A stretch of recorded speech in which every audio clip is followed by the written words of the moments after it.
Penuh dengan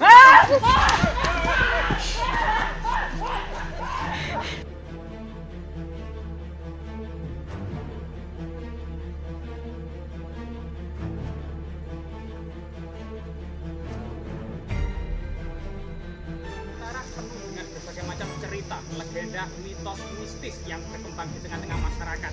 Salah satu yang sangat familiar dan terus menjadi buah bibir masyarakat Nusantara adalah legenda tentang ular raksasa. Legenda ular raksasa saja di Kalimantan ada yang bernama Tangku Lalu, Tangku Lalah, Tangku Lulak, Tangku Lalu ya, Tangku Lalu. Tangku Lalu ini adalah seekor ular raksasa, entah itu piton gitu ya, bisa menirukan suara ayam hutan, babi hutan, kijang, dan burung-burung untuk menjebak mangsanya. Biasanya panjangnya itu sampai 15 meter dan sangat besar sekali.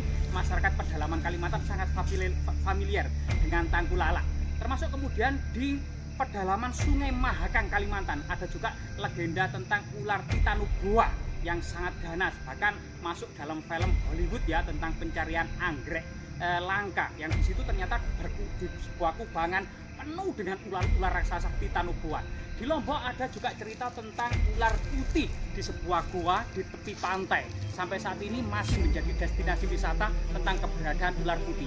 Di Jawa sendiri, di Jawa Tengah misalnya, ada Baru Kelinting yang mengitari Gunung Merapi yang lidahnya dipotong menjadi tombak Baru Kelinting. Termasuk kemudian di Jawa juga banyak cerita tentang ular berkepala manusia yang dikenal dengan Nyai Blorong. Nah ini salah satu legenda-legenda yang ada di Nusantara, termasuk ular berjengger, termasuk kemudian ular-ular besar lainnya ya, ada 7, minimal ada 7 di Nusantara ini. Termasuk di pedalaman hutan ini juga ada kisah-kisah tentang legenda ular raksasa. Jika kita kembali flashback ke belakang, sepanjang rentang sejarah pada masa purba misalnya, ular ini merupakan penghuni dunia bawah, di mana dalam masyarakat prasejarah itu mengenal dunia atas dan dunia bawah. Dunia bawah identik dengan kegelapan, ular, buaya, ya. Kemudian dunia atas identik dengan terang, matahari, elang. Dan di situ adalah filosofi dan cerita-cerita yang menghiasi masyarakat prasejarah yang hidup di hutan-hutan, berburu, meramu, nomaden ya, berpindah-pindah. Ini masyarakat prasejarah kita.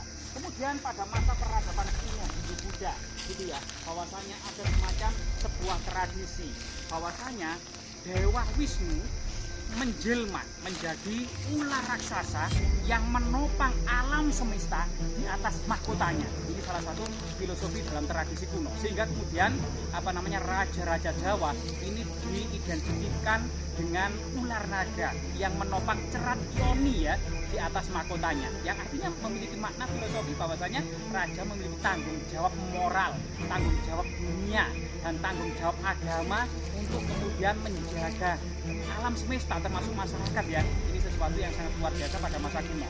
Dan kemudian banyak sekali cerita tentang ular naga, termasuk kemudian pertarungan antara Garuda dan ular naga. Jadi suatu ketika ada Resi Sapa yang tidak memiliki anak, namun memiliki 2 istri, yaitu Kadru dan Witana.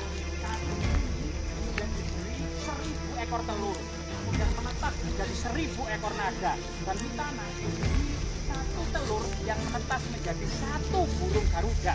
Kemudian Witana dan Kadru ini mengadakan sayembara. Siapa saja maksudnya adalah bisa kemudian mengetahui kuda Caeswara yang keluar pada pengadukan Samudra Mentana itu berwarna putih atau yang lainnya.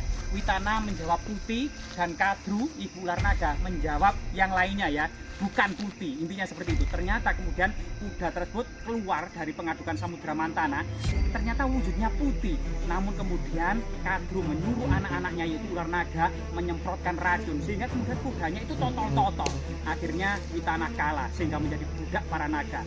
Karena Garuda ini sedih melihat ibunya diperbudak para naga dan meminta para naga tebusan ya agar bisa membebaskan ibunya, yaitu dengan air amerta yang ada di Kayangan.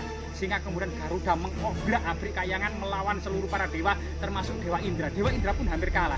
Karena bantuan Dewa Wisnu akhirnya Garuda mendapatkan air amerta dan berhasil membebaskan ibunya. Jadi namun ada perbedaan yang mencolok antara ular naga yang ada di Jawa dengan ular naga yang ada di Eropa. ular naga Jawa tidak memiliki cakar. Ular naga Cina memiliki cakar, namun juga tenang dan memiliki simbol kebijaksanaan. Sama dengan ular naga Jawa, meskipun tidak memiliki cakar, juga simbol kebijaksanaan, simbol ilmu pengetahuan, dan simbol kemudian kecerdasan. Ternyata jika kita lihat, kemungkinan ini adalah naga atau ular ya, ular yang betapa ini dari sana itu lihat dari kepalanya ya, yang mulutnya itu menganga, itu terus kemudian ke sini sampai kemudian ke sana. Kemungkinan juga ini fosil ya, fosil naga atau yang lainnya ya, sampai ke sana. Ekornya itu ke sana, ekornya memanjang ke sana ya, sampai sana dan masuk ke dalam tanah tersebut sini. Nah ini sesuatu penemuan yang luar biasa sekali. Siapa sangka ini merupakan fosil naga, atau siapa sangka yang disangka kayu kering ternyata adalah ular naga raksasa yang betapa membatu.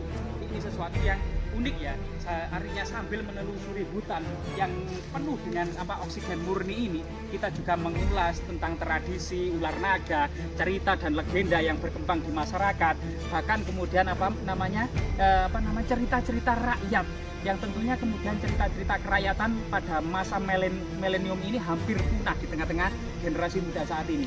Kita coba mengulas kembali hutan yang sangat indah, yang patut kita jelajahi, yang bisa kemudian menghasilkan oksigen murni, menyerap racun-racun di udara dan karbon dioksida, dan flora dan fauna ini ternyata obat bagi kanker, obat bagi TBC, HIV/AIDS maupun kemudian obesitas serta diabetes ya. Ini sesuatu yang menjadikan hutan sebenarnya sangat layak menjadi riset medis serta kemudian laboratorium sejati bagi para petualangan ya, dari para petualang. Nah ini sesuatu yang luar biasa sekali, yang tentunya generasi muda saat ini tetap kita kemudian memberikan motivasi dan inspirasi agar terus meninggalkan gadget, kopi, kafe, sofa, dan terus menelusuri hutan ini yang sangat indah agar menjadi generasi yang tegas, agar generasi menjadi yang tegas, maksudnya generasi yang sehat gitu ya, karena menelusuri hutan yang demikian indah dan tentunya mengambil banyak manfaat yang ada di dalamnya, termasuk kesehatan fisik dan psikis ya. Semoga bermanfaat.